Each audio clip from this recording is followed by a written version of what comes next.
Are you ready to elevate your investment strategies this year? And you are wondering about that BRRRR strategy. And what exactly is BRRRR? What's the acronym BRRRR mean? Aside from BRRRR, it's cold outside. Just kidding. So BRRRR means buy the house, rehab the house, rent the house out, refinance the house, and then repeat. Do it all over again. So I'm going to take you through strategy that we just had, an example of one we just had. I always find it helpful when you're talking about a burr to give you a real life scenario that just happened. My name is Amy DeBusk, and I am a certified mortgage planner. And what I'm known best for is finding really niche products for investors like you. So we recently had a client who is buying a total fixer upper in Memphis, Tennessee. The purchase price of the house is $27,000 and the rehab is 55,000. Now he's using a private money lender to fund his purchase and his rehab. And the team he has working for him is a one-stop shop. So in this one-stop shop, they have a private money lender, they have the realtor, they have a property management company that comes in and helps them rent the house out after it's rehabbed, and they have a rehab team. So all the investor is doing is signing his name on the dotted line and doing the financing for the purchase and paying the closing costs out of pocket on this particular scenario. So he's buying the house for 27,000, the rehab is 55,000. His total closing costs out the door for the private money loan, also known as a hard money loan, is $3,600, and then he's going to be paying 12% interest only on that money until I can come along and do the takeout loan, which is the no seasoning cash out DSCR loan. So, first step, he buys the house. Second step, the rehab team comes in, rehabs it. The scope of the work really matters in a burr. So it really depends on, what is what can be done to the house and what your rehab team, what their skill set is. So I highly recommend that you get involved with a group like this that's a one-stop shop that you don't have to even think about it. So these scenarios are already set up and they already have the scope of the work outlined before you even buy the house. So he knew what was going to go into the rehab before he actually bought the house. And in this situation, the house is a 3 bedroom, 1 bath. It needs updating on so many levels.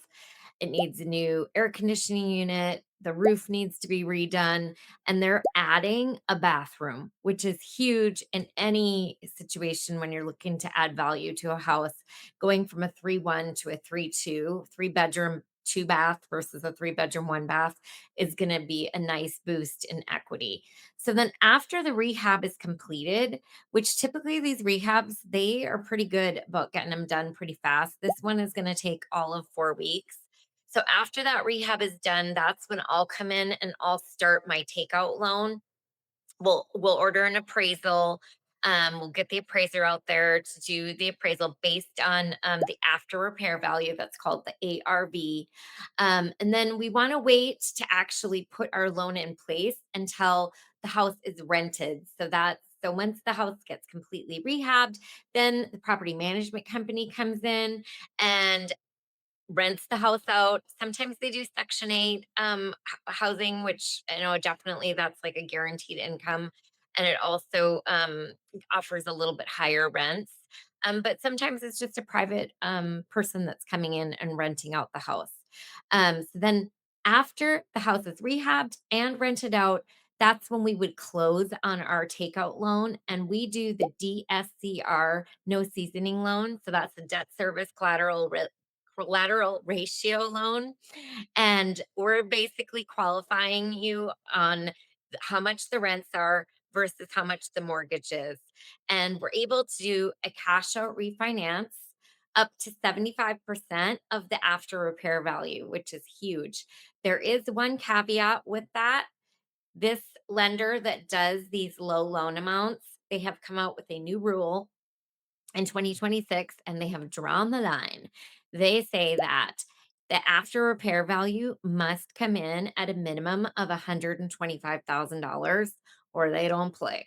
So we've got a plan B, but a plan B is definitely going to cost you more money out of pocket. So on our plan A scenario, we'll take you up to, you know, uh, 75% of whatever the after repair value is. Now, the projected after repair value on this house is 130,000. So we really only have about 5,000 of wiggle room to make sure that we can actually do this type of loan on this house.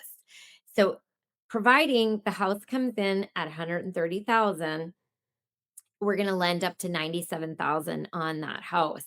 And that more than replenishes our investor for his initial loan that he took out with the private money lender, and actually gives them about 10,000 in his pocket.